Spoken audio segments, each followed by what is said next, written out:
In 1915, Aurora Mardiganian's life would change forever.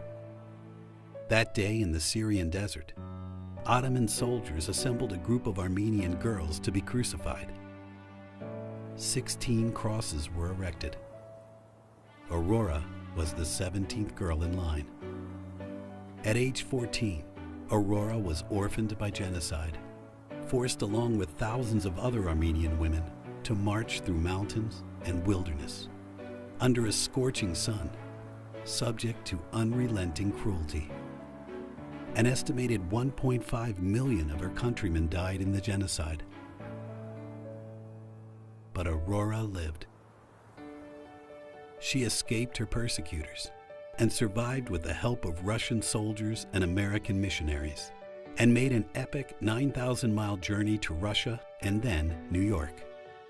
And determined to make a difference, Aurora told her story to all who would listen. Her testimony was carried through newspaper articles, books, and made into the Hollywood film Ravished Armenia, which raised $20 million for humanitarian aid. It is for her extraordinary resilience and her ability to give back in spite of the suffering she faced that today we remember her. Recounting the story of her life, Aurora herself would often say that she was only alive by accident. We know differently.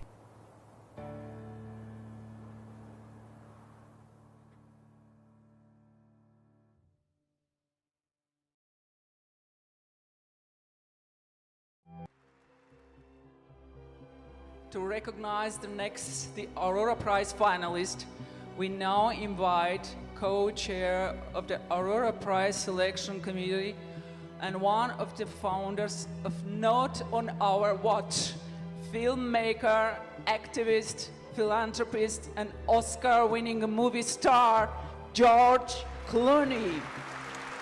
And the co-founder of the 100 Lives in Aurora Prize Initiative, co-founder and chair of the Idea Foundation, Ruben Vardanyan. Tonight's awards celebrate heroism and bravery far beyond what most of us could do in a lifetime. And our nominees didn't graduate from some hero school. They were just everyday people who saw a need and they did something about it, something extraordinary. And so tonight we honor them.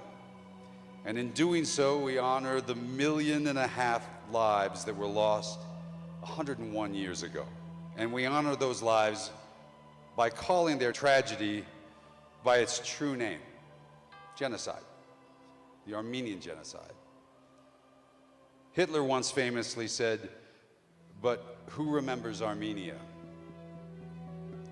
The answer is the whole world.